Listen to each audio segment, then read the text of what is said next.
한국직업방송과 연합뉴스TV가 함께 만드는 취업 전문 뉴스, 투데이 고용플러스입니다. 지난해 최저임금이 큰 폭으로 인상되면서 저임금 노동자 비중이 10년 만에 역대 최저치를 기록했습니다. 하지만 비정규직 노동자의 시간당 임금은 여전히 정규직의 70%에도 못 미치는 것으로 나타났습니다. 강은나래 기자입니다. 저임금 노동자란 중위임금의 3분의 2 미만을 받는 노동자를 말합니다. 고용노동부가 발표한 고용 형태별 근로실태 조사 결과를 보면 작년 6월 기준 저임금 노동자 비율은 19%, 전년 같은 달보다 3.3%포인트 감소한 수치로 조사를 시작한 2008년 이래 처음 20% 아래로 떨어졌습니다. 상위 20%의 평균 임금을 하위 20% 평균 임금으로 나눈 임금 5분위 배율은 4.67배를 기록했습니다. 임금 격차를 보여주는 이 배율이 5배 아래로 떨어진 것도 10년 만에 처음입니다.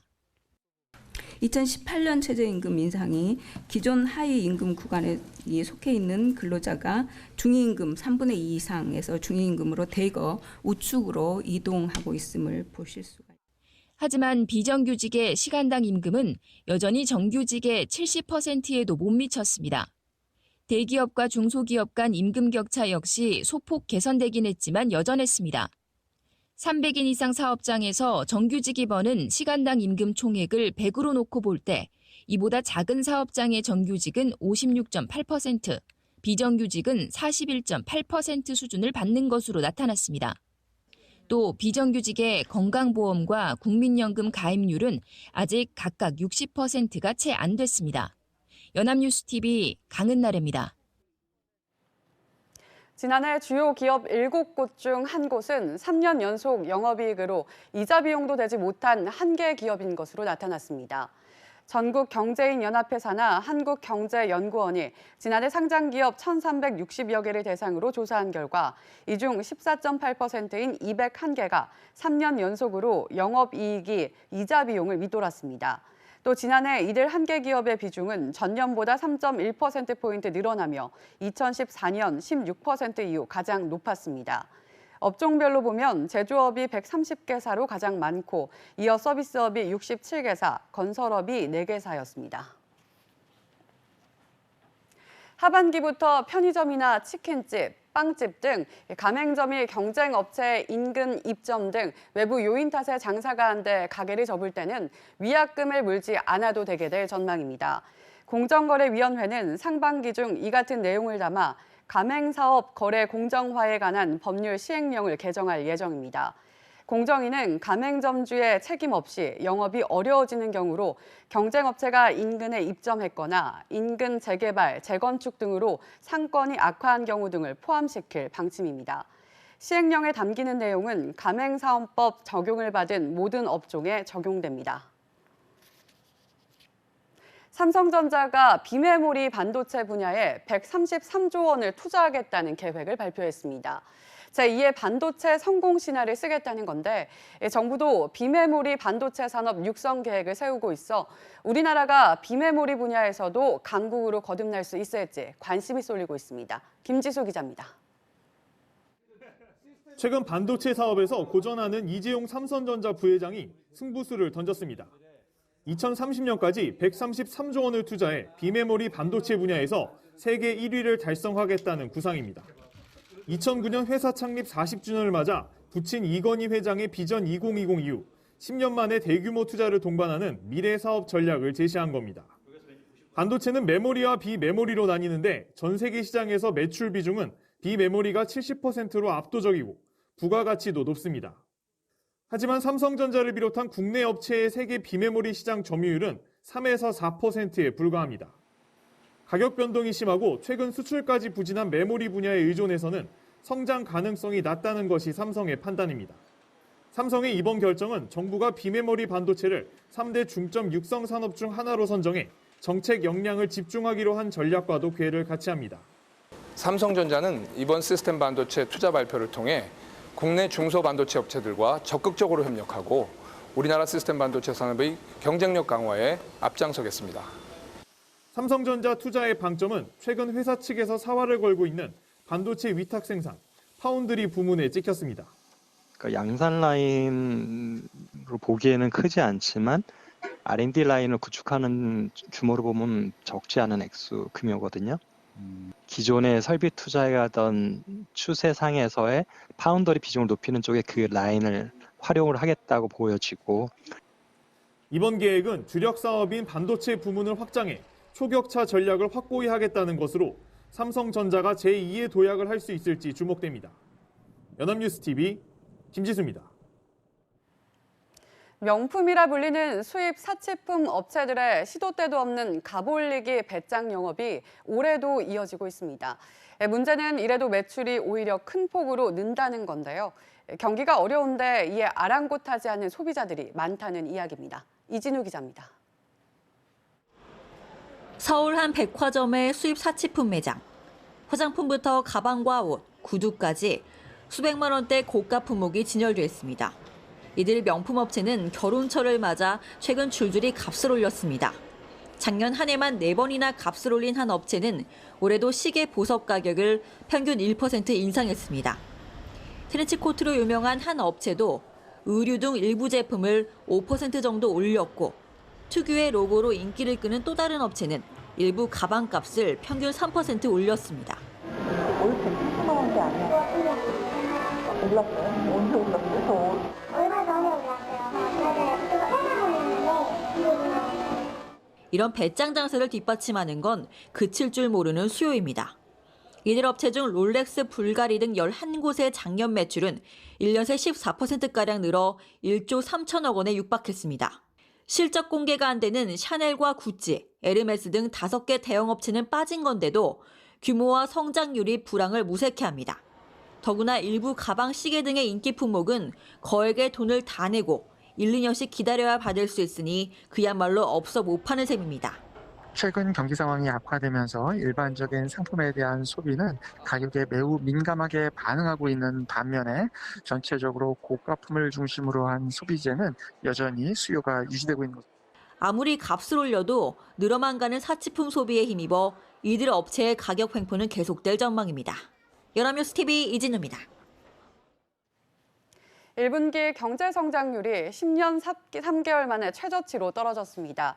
한국은행에 따르면 1분기 국내 총생산 GDP는 지난해 4분기 대비 0.3% 감소했습니다. 이는 글로벌 금융위기가 터졌던 2008년 4분기 이후 41분기 만에 가장 낮은 것이자 5분기 만에 마이너스 성장입니다. 수출이 2.6% 줄었고 특히 설비 투자는 10.8% 감소해 외환 위기 발생 직후인 1998년 1분기 이후 21년 만에 가장 악화했습니다. 국민의 실제 구매력을 의미하는 실질 국민 총소득 GNI는 전기 대비 0.2% 증가했습니다. 올해 2월 출생아 수가 같은 달 기준으로 역대 최저 기록을 다시 갈아치웠습니다. 통계청이 발표한 인구 동향을 보면 2월 출생아는 25,700명으로 1년 전보다 6.9% 감소했습니다. 출생아 최소치 경신은 35개월째 이어지고 있습니다. 2월 혼인 건수는 18,200건으로 1년 전에 비해 4.2% 줄었습니다. 결혼 연령대가 인구가 줄어든 영향 등으로 분석되는데 역시 1981년 통계 작성 시작 이후 2월로는 역대 최소입니다. 5G 이동통신 상용화와 함께 이제 4차 산업혁명이라는 말은 아주 익숙한 말이 됐습니다. 그만큼 최신 정보통신 기술이 빠른 속도로 우리 일상 속에 스며들고 있다는 이야기인데요. 이런 기술을 직접 체험해 볼 수 있는 월드 IT쇼가 서울에서 열렸습니다. 현장에 서영석 기자가 다녀왔습니다. 두 손을 놓고 페달을 밟지 않아도 알아서 자전거가 굴러갑니다. 목적지를 입력하고 몸을 실으면 그만인 자율주행 자전거입니다. 사람의 몸짓을 그대로 따라하는 로봇도 등장했습니다. 아직은 행동이 굼뜨지만 영화에서나 보던 원격 조정 로봇이 현실이 된 겁니다. 제가 전자공학과를 재학 중에 있는데요. 이런 기술들을 직접 보고 느끼니까 정말 많은 곳에 쓸 수 있을 것 같아가지고 정말 많은 기대가 됩니다. 정보통신 기술의 발전은 불편했던 장애인들의 삶도 바꿔놓고 있습니다. 입력해놓은 글과 그림을 실시간으로 점자로 바꾸는 휴대용 점자 태블릿 PC인데 이 제품을 활용하면 이제는 시각장애인들도 언제 어디서나 많은 정보를 접할 수 있게 됐습니다. 저희 친척 중에 이제 중도 실명이 되신 분이 계시는데 이 그분께 어떻게 하면 잘 보여줄 수 있을까, 잘 전달할 수 있을까 하는 부분에서 이 제품 개발을 시작하게 되었습니다. 5G 상용화에 들어간 이동통신사들도 자율주행차와 놀이기구형 게임을 선보였습니다. 국내외 IT 기업 400여사가 참여하는 이번 행사는 오는 27일까지 서울 코엑스에서 관람객들을 맞습니다. 연합뉴스TV 서영석입니다. 서울시가 배달업체와 함께 전기 오토바이 보급 확산에 나서기로 했습니다. 올해 1000여 대를 교체할 방침인데요. 미세먼지 줄이기에 도움이 될 것으로 보입니다. 팽재용 기자의 보도입니다. 현재 서울시에 등록된 오토바이는 44만 6천 대입니다. 이 중 배달용으로 약 10만 대가 이용되고 있습니다. 배달용 오토바이는 미세먼지 주요 오염원인 질소산화물을 소형 승용차보다 6배 이상 배출해 생활 미세먼지의 주요 원인으로 지목됩니다. 배달을 위해 주택가에 잠시 세워둘 때 공회전을 많이 한다는 점도 문제로 꼽힙니다. 서울시는 배달 오토바이의 미세먼지를 줄이기 위해 프랜차이즈 배달업체와 친환경 전기 오토바이 확산 업무 협약을 맺었습니다. 서울시가 구매가의 약 30% 수준의 보조금을 지원하면 업체는 오토바이를 교체하거나 새로 살 때 전기 오토바이를 우선 구매하는 방식입니다. 올해 1,050대가 엔진 오토바이에서 전기 오토바이로 교체될 전망입니다. 환경 문제를 업체 하나가 개선하기는 쉽진 않잖아요. 그래서 이렇게 서울시에서 나서서 함께 해주신다고 하면 저희는 적극 동참해서 시는 전기 오토바이 제작사와 협력해 주행 거리와 배터리 용량을 늘리고 충전이 자유로운 배터리 표준 모델 개발도 추진하기로 했습니다. 집중적인 투자와 노력을 기울여서 그만큼 미세먼지를 퇴치하는 데 아주 큰 계기를 만들 것이고, 그런 의미에서 오늘 이 상생협약식은 굉장히 중요한 의미가 있다, 이렇게 생각합니다. 서울시는 이번 협약을 시작으로 2025년까지 서울 배달용 오토바이 10만 대 전량을 전기 오토바이로 교체할 방침입니다. 연합뉴스TV 팽재용입니다. 봄 기온이 한창이어야 할 요즘 낮 기온이 20도 후반까지 오르는 초여름 날씨가 이어지고 있습니다. 그러자 수박 같은 여름 과일 판매량이 늘고 반팔, 반바지를 찾는 소비자가 늘면서 유통가에는 벌써 여름이 왔습니다. 이동훈 기자입니다. 농구공만한 수박과 주먹보다 큰 참외가 대형마트에 진열돼 있습니다. 제철까지 서너 달 남았지만 수박 속은 벌써 빨갛게 물들었습니다.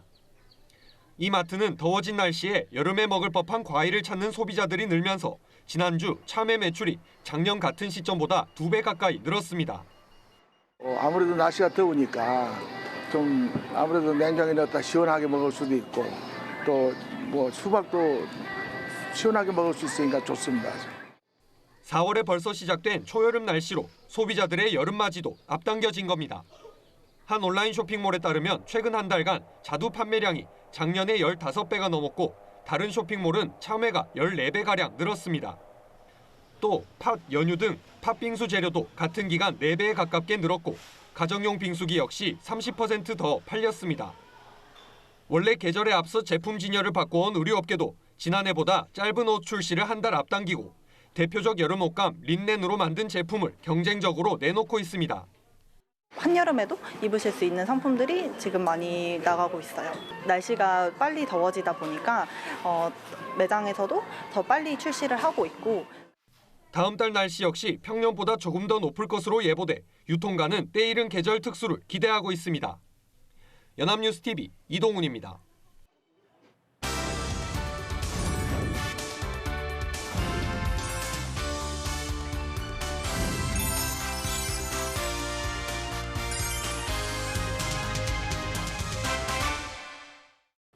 사회적으로 핫한 이슈를 키워드로 알아보는 핫키워드 시간입니다. 안채홍 아나운서 안녕하세요. 안녕하세요.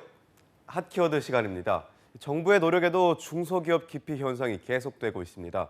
반면 대기업은 여전히 인기라고 하는데요. 그 이유가 무엇인지 핫키워드에서 살펴봅니다.